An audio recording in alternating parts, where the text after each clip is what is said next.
To this day, I'm still shocked that James Buster Douglas would become the lineal, undisputed heavyweight champion of the world when he knocks out Iron Mike Tyson February 10th, 1990 at the Tokyo Dome.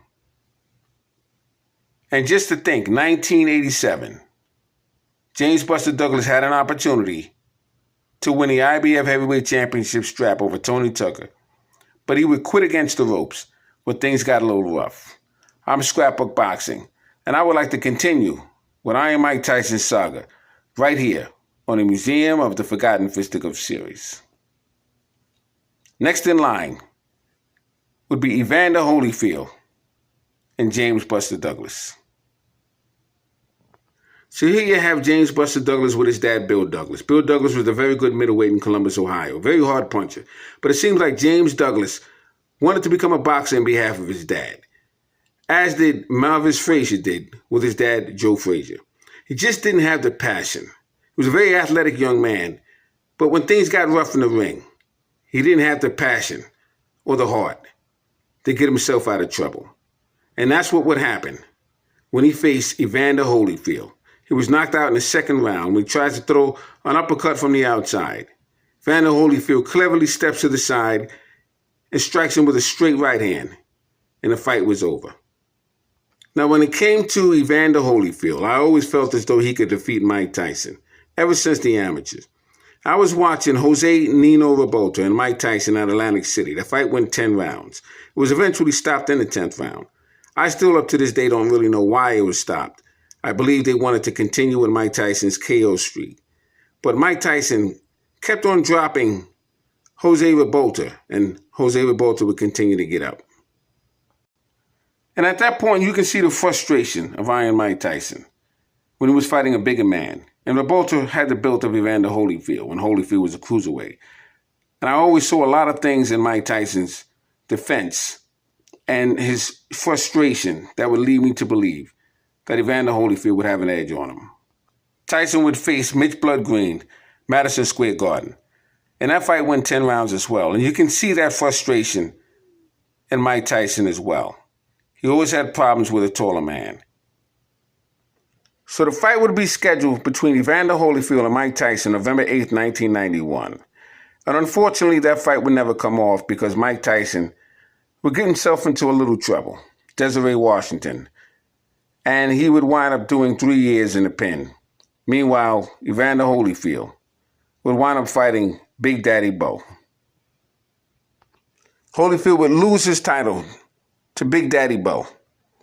And he would, in 1996, get an opportunity to face Iron Mike Tyson.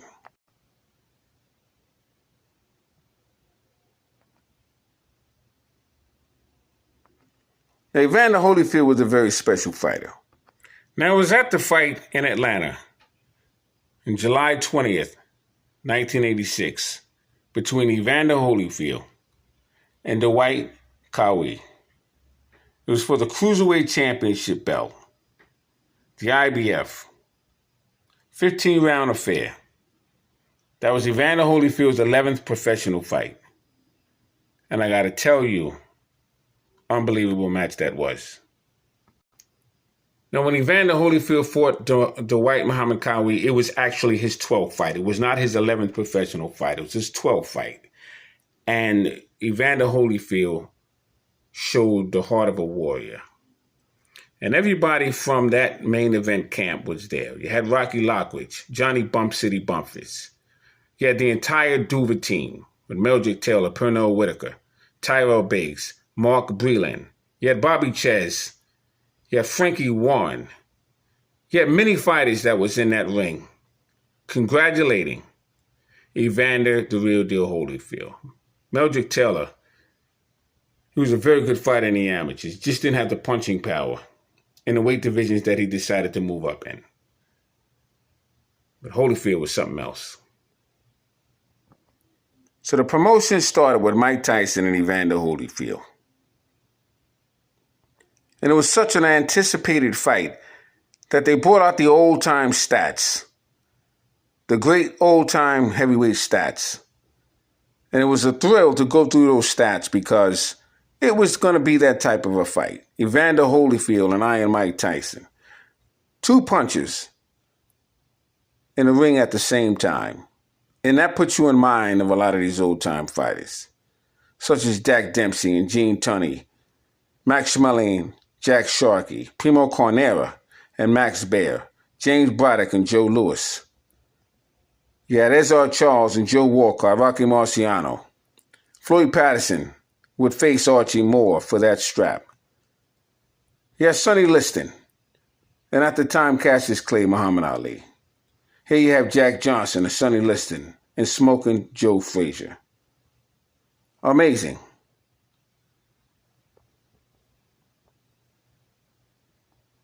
That fight was going to be something else. And unfortunately, as I stated to you before, that fight would be postponed because Mike Tyson would get himself into some trouble and they would have to face each other in 1996.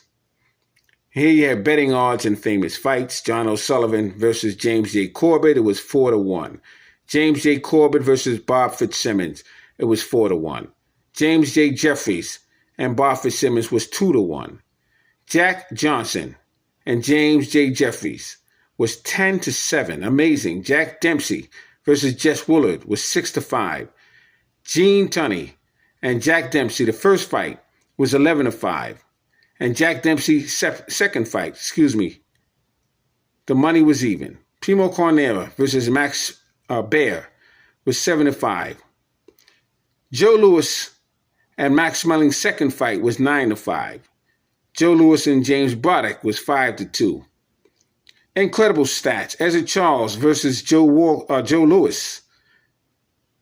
And that was 2-1.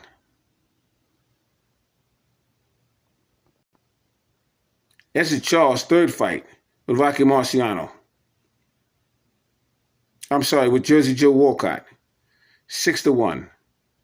Rocky Marciano and Joe Walcott, the first fight was 9-5. I'm having a little difficulty seeing here with the glare, so you have to excuse me. But I'm just trying to show you as many stats and pictures that I possibly can before I show you the Mike Tyson and Evander Holyfield fight. It was an incredible, incredible event.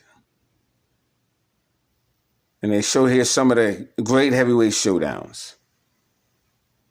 Give you a closer shot here. And they were talking about John O'Sullivan and Corbett, Bob Fitzsimmons and James Jeffries. And they were going on and on and on. Jack Dempsey versus George Carpentier.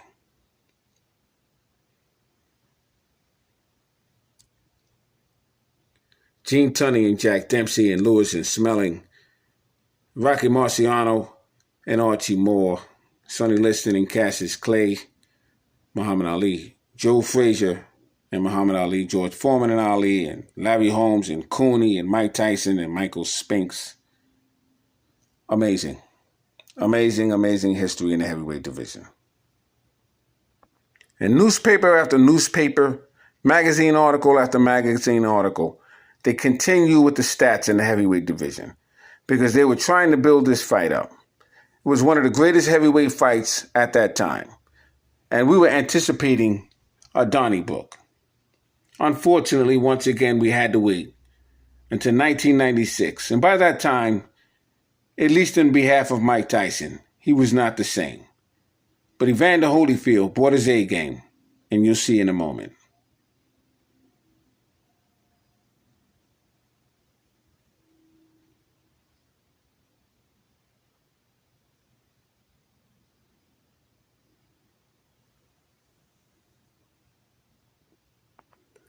Now, my dad and I put this book together, and we really took our time with this one because we wanted to make sure we got as much information with Tyson and Holyfield as we possibly could.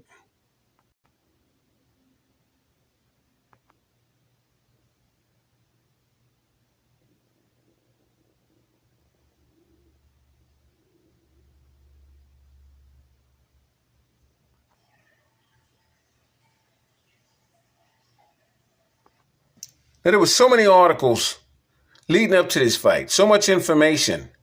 And this was a great fight buildup because you had information that you could take with you as you were trying to deliberate as to who would win the fight.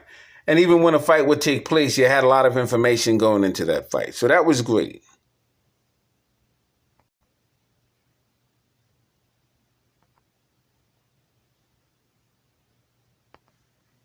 Now, once again, I just want to show you, they were always comparing fights, and with all weight divisions, with the money and drawing cards.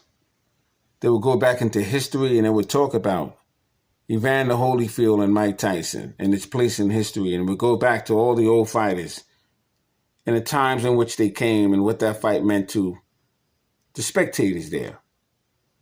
It was a brilliant time in boxing history.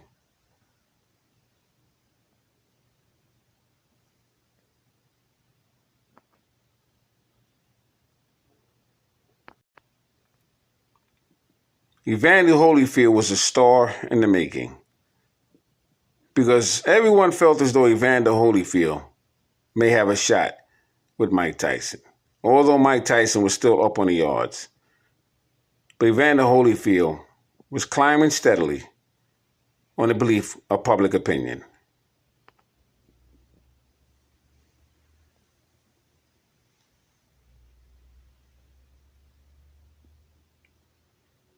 Now, going through the fight with Evander Holyfield and Dwight Muhammad Kaweev, the IBF and the WBA Cruiserweight Championship, December 5th, 1987.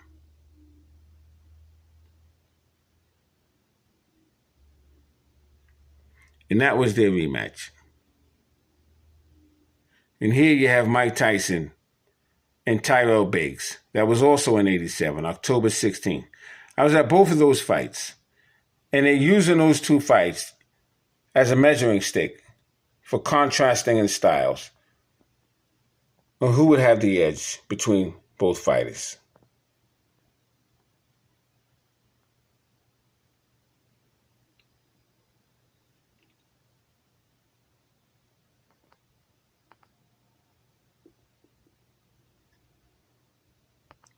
Now I would invite you and highly advise that you go see the Brother Blood Boxing's 1981 and 1982 heavyweight series. And what it would do was put this fight in better perspective. Just to give you an idea of the kind of fights and fighters that took place during the early 1980s and why this was such a buildup.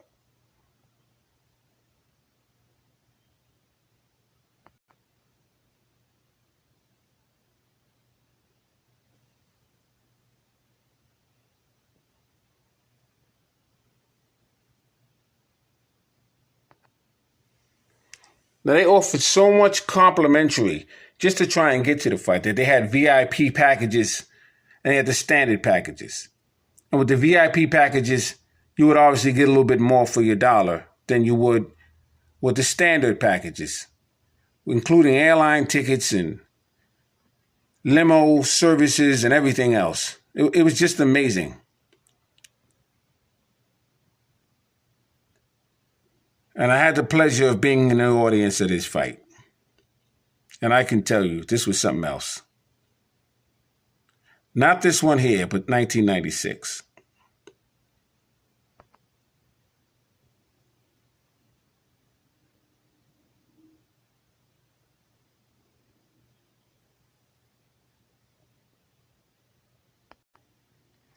And you can see here, Don King had made it just $9.95 per round. And here's the fine print. The maximum price was $49.95. Saturday, November 9th. It'll be at 9 p.m. And the next day, a mismatch. November 9th, 1996. This was some fight. And they just had Mike Tyson taking out Evander Holyfield before the fight even happened. It's on the page of the New York Post. The newspaper editor, Wally Matthews, wrote an article, "No matter when, it's Tyson easy." You see, all the sports writers figured that Mike Tyson would blow out Evander Holyfield. And that's why it would be one of the biggest upsets in boxing. Although Mike Tyson had already been defeated with Buster Douglas, February 10th, 1990. And they had write-ups, Holy Terror and everything else. It was a sure shot that Mike Tyson was going to defeat Evander Holyfield. And little did anyone know, the upset would be a making. Second upset with Mike Tyson. Making of a miracle. Evander the real deal Holyfield knocks out Mike Tyson. Monday, November 11th, 1996 was when this article came out. And it didn't surprise me. I just didn't think Holyfield would knock out Mike Tyson. That kind of surprised me. But I didn't think that Tyson could beat Evander Holyfield. That was just my point. Here you have the Daily News. Iron Mike's only hope rematch. And you want to know something? This is the exact way Buster Douglas was laying when he was dropped by Mike Tyson.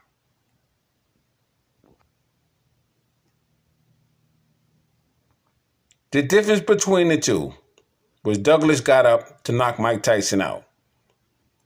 Tyson got up, but he didn't knock out Evander Holyfield. He himself was knocked out. Amazing. In the headlines in the papers, rematch. Holyfield to get $35 million for Tyson.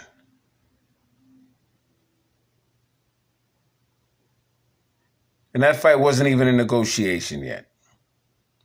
Amazing. Everyone was involved in this fight. Even the newspaper editors.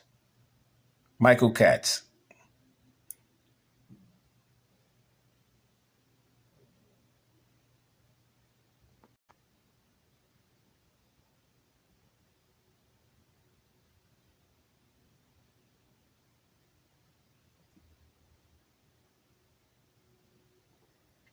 It's amazing I can remember when Mike Tyson knocked out Trevor Berbick in 2 rounds. It was just like yesterday. And to see this happen in front of my very eyes is a thing to behold. Yes, you guessed it. I was at this fight as well. Unbelievable. Everyone, the crowd was in an uproar. They couldn't believe what they were watching. As I looked around to see all the spectators, all the fans, they were in disbelief. You had women that were crying. You had men that was just, they couldn't believe it. It was like someone had passed away in their family. Incredible. We had to run this back because there was no way in the world the crowd could stand for Mike Tyson losing like that. And Holyfield really didn't get his just due, so he wanted a rematch. And this fight wasn't hard to put together because Don King now had both Evander Holyfield and Iron Mike Tyson.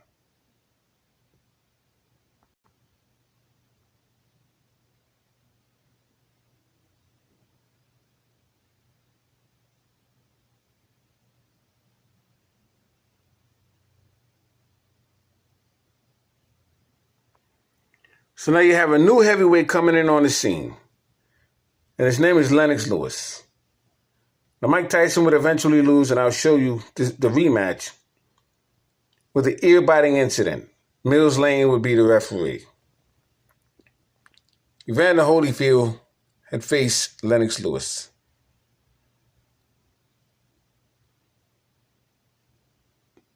And Mike Tyson didn't have anywhere else to go. So now he had to take on all the toughest challenges. And unfortunately for Mike Tyson, his heart wasn't in the game anymore.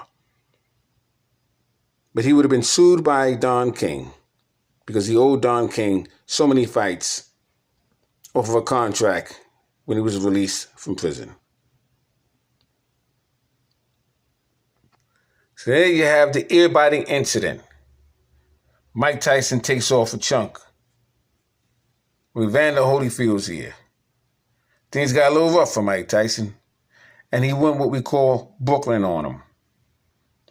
took it to the streets. And that's the ear of Evander Holyfield. Evander Holyfield made a little bit of money because he sued a chocolate company. Without his permission, they made a chocolate bar. They had a broken piece off of it. It was supposed to be Evander Holyfield's ear. It was out for a few days. Holyfield got wind of it, and they sued the chocolate bar company. And immediately it was taken off the market. I have the wrapper of that chocolate bar before they took it off because I knew that was going to happen.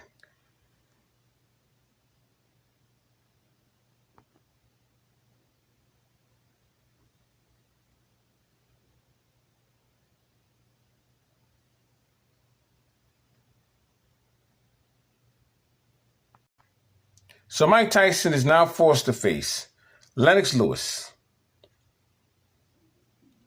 This is in Memphis, Tennessee. And unfortunately for Mike Tyson, 8 round wouldn't be too kind for him. And we'll take a look at Lennox Lewis and Mike Tyson and Donovan Razor Ruddock in the next episode, right here in the Museum of the Forgotten Fisticuffs series. Thanks for hanging in there with me. Scrapbook Boxing, Museum of the Forgotten Fisticuffs series. All great fights and all great fighters will never be forgotten on my channel. Salute to my subscribers. Peace.